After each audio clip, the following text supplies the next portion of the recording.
Hello everyone, I am back and I am doing the red layer, just blushing up some lips and doing some modeling and all that good stuff. This is the head that I'm using for the alternative baby. I think yesterday when I was doing the blues, I was talking about my daughter's story. I don't even know where I left off, honestly. And I might just fast forward through a lot of it. I think I talked about her getting her diagnosis and life just getting kind of hard and scary. And you know, she had surgery and radiation therapy. And for a while things seemed okay. I mean, radiation therapy was really hard on her body, really hard. She was on massive amounts of steroids just because the radiation was going to cause her brain to swell a little bit. And there's always fallout with steroids. That's evil stuff. She puffed up so huge. She hated it. She slept a lot after radiation. The weeks after radiation were the worst. It just got really bad. And on her last day of radiation, it was 9/11 when the towers fell. And so all the plans we had to celebrate and the Make-A-Wish trip she had planned kind of didn't happen for obvious reasons. And we didn't really worry about it that much. There was just so many more important things going on in the world, you know? Really scary things. I remember her saying it feels like the whole world has cancer. Time went on. She didn't miss much school. That's just how she was. She was determined not to get behind. She had goals. Her goals were to go to Cornell for food science. And she knew she'd have to work really hard to do that. And because of all this brain tumor stuff, it was going to set her back a little. So she didn't waste any time getting back to it. She had to learn to do a few things over again just because the radiation and the surgery left her with some deficits. And some of the stuff that she lost during radiation, she got back after all the swelling went down. So that was good. And we had regular MRIs, which were knuckle biting. It was really scary. We had an awesome camping trip at Camp Okaizu, or lovingly called Cancer Camp, here at our house. Weekend, I believe it was. And we all went and stayed in these cute cabins, and it was very peaceful and healing, and the kids had a good time. I love that place. If I ever win the lottery, I'm going to give them so much money. It was really a good experience and just what we needed. And she ended up getting kind of a Make-A-Wish trip. It wasn't like, you know, on her list of things that she really wanted to do, but we were so grateful and thankful that, you know, that they still wanted to do something. And we ended up, I think I talked about this before, we ended up going to Universal Studios. We went to the Teen Choice Awards, and she got a makeover, and we had a fancy dinner. We got to ride in a limousine. It was very nice. It was very nice. We had a couple of memorable trips, did a lot of fun things. Then the tumor started to grow back, even though. So we went to go see the cowboy doctor, and he said, kind of thought that was going to happen. And he said, let me get in there and get that thing out of there. And I remember telling him, but the other doctor said if, you know, he was too aggressive, that, you know, she might have some really bad quality of life at best, and, you know, the worst was it could kill her. And he said, yeah, it could. All those things could happen. But she has a tumor that is in a pretty awful place. It's not a bad tumor, it's just bad real estate there. So we need to get it out, because if we don't, it will kill her.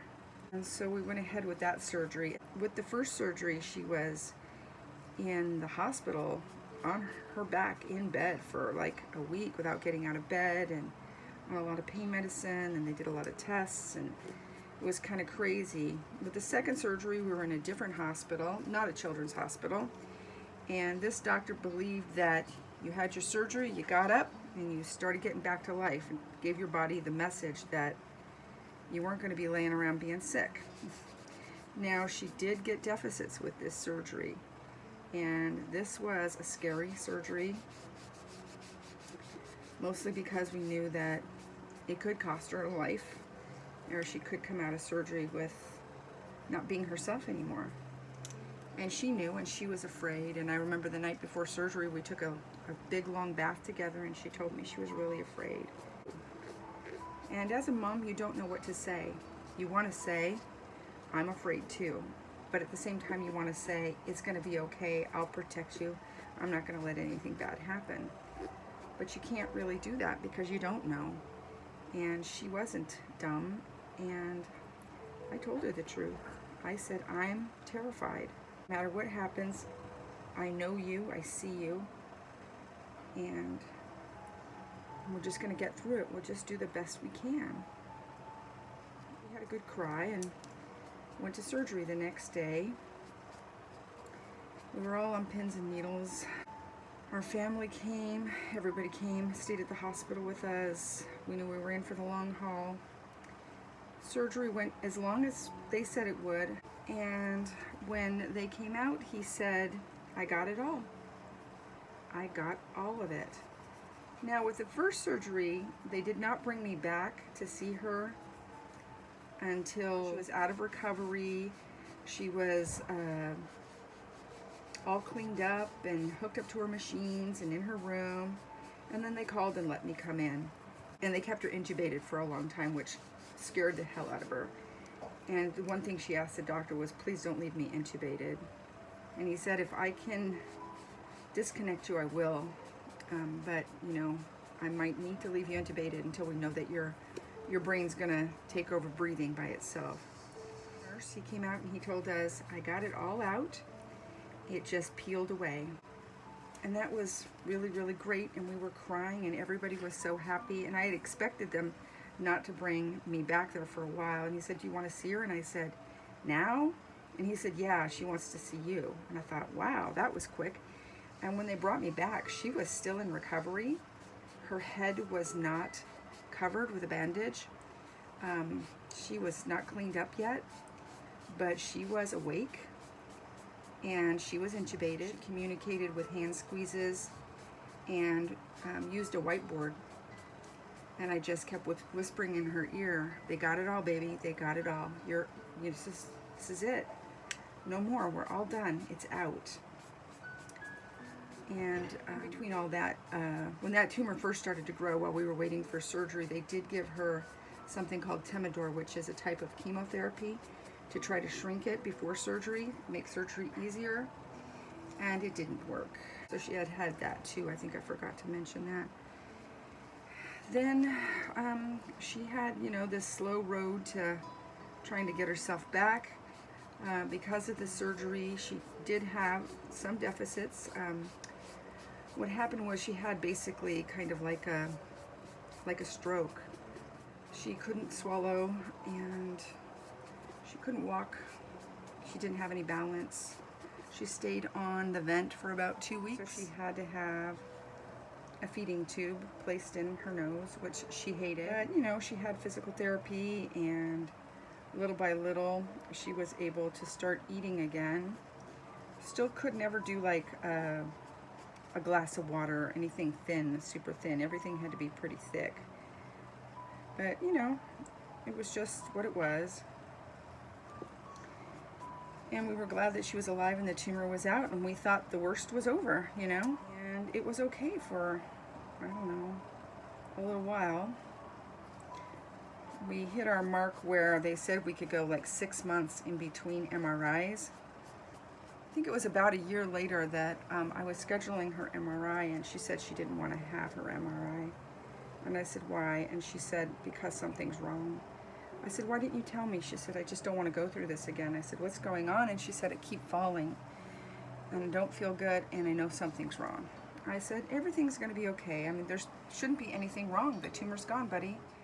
We went and had the MRI, and the radiation had caused another tumor to grow in her cerebellum. And we didn't even make a super big deal out of that surgery. Our family came and stuff, but we weren't in that worried state like we were the other 2 times. And that surgery, he did not come out beaming and happy. He came out and said, I didn't get all of it out. I just debulked it. It's really big, and the preliminary pathology doesn't look good. We can't figure out what it is.